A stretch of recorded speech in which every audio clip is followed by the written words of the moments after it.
இங்கே பலரும் என்ன சொல்கிறாங்க அப்படின்னா, இந்திய பங்குச்சந்தை வந்து ரொம்ப மந்தமாக இருக்குது, இந்திய பொருளாதார வளர்ச்சி வந்து ரொம்ப மந்தமாக இருக்கிறது அப்படின்ட்டு ஒரு நம்பிக்கை இல்லாமல் பேசிக்கிட்டு இருக்காங்க. ஸோ அவங்களுக்கான பதிலாக இந்த வீடியோ இருக்கும். நான் கார்த்திகேயன், நிதி ஆலோசகர், பணத்தோட்டம். வாங்க வீடியோக்குள்ளே போகலாம்.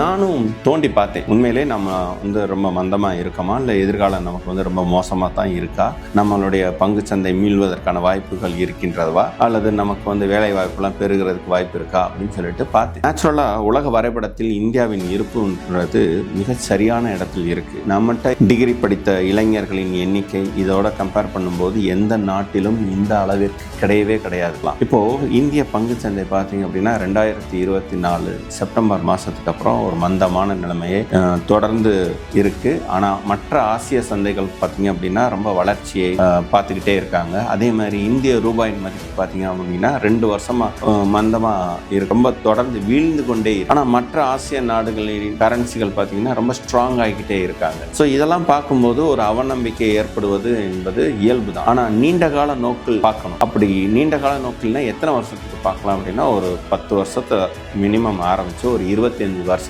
நம்மளுடைய இந்திய பொருளாதாரம் அப்படின்றது எப்படி இருக்கும். இந்திய அரசாங்கம் வந்து மேக்ரோ எக்கானமில கொஞ்சம் வேகமாக வேலை செய்யறாங்க. ஸோ மேக்ரோ எக்கானமின்றது பெரிய கட்டமைப்புகள், சாலை போக்குவரத்துகள், விமான நிலையங்கள், கப்பல் போக்குவரத்துகள், இதுல எல்லாத்துலயுமே அதிகமான கவனத்தை செலுத்துறாங்க. அதே மாதிரி மிகப்பெரிய தொழில் வாய்ப்புகளை ஈர்ப்பதற்கான வேலைகளை வந்து எல்லா மட்டத்திலும் செய்கிறார்கள்.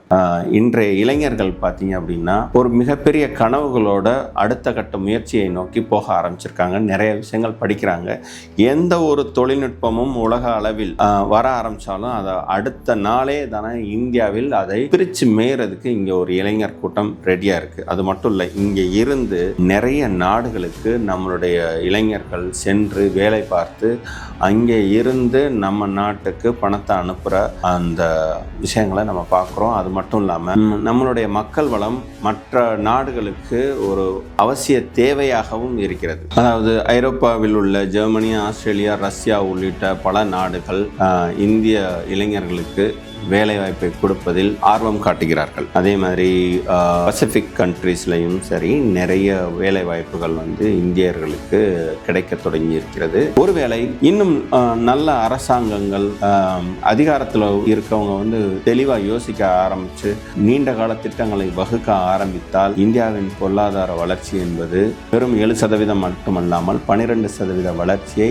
அதாவது இரட்டை இலக்க வளர்ச்சியை அடையும். இந்த மாதிரியான ஒரு பெரிய நாடு இரட்டை இலக்க வளர்ச்சியை தொடுவது என்பது அது சாதாரணமான ஒரு விஷயம் இல்லை, மிகப்பெரிய வளர்ச்சி என்றே சொல்லலாம். ஏன்னா நம்ம தொழில்நுட்பத்தையும் பயன்படுத்த தொடங்கி இருக்கிறோம். நமக்கு வந்து நல்ல மனித வளம் இருக்கிறது, அண்ட் கனிம வளம் இருக்கிறது, சரியான புவியியல் அமைப்பு இருக்கிறது. ஸோ கப்பல் போக்குவரத்து இங்கேருந்து உலக நாடுகளுக்கு முழுக்க செல்வதற்கு சரியான ஒரு புவியியல் அமைப்பு நம்மிடம் மட்டுமே இருக்கிறது.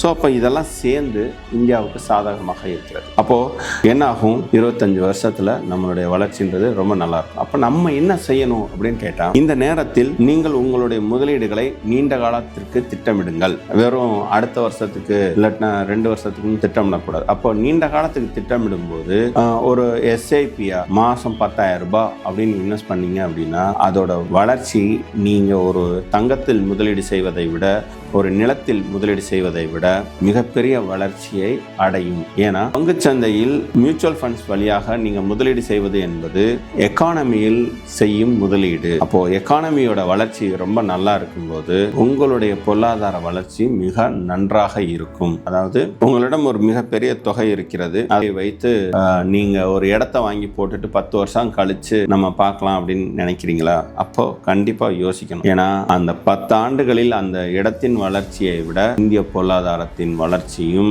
பங்குச்சந்தையின் வளர்ச்சியும், அதுல ஒரு நல்ல மியூச்சுவல் ஃபண்ட்ஸ்ல ஒரு ஃபினான்சியல் அட்வைசர் வழியாக செய்யப்படும் முதலீடு என்பது பல மடங்கு ரிட்டர்ன்ஸை கொண்டு வரக்கூடியது. ஏன்னா காலத்துக்கு ஏற்றபடி நம்ம நம்மளை அப்டேட் பண்ணிக்கல அப்படின்னா நாம் பின்தங்கி விடுவோம் என்பதுதான் உண்மை. நீண்ட காலம் முதலீடு செய்யணுன்ற ஐடியா உங்களுக்கு இருந்துச்சு அப்படின்னா நிச்சயமா இந்த நம்பர்ல கால் பண்ணுங்க.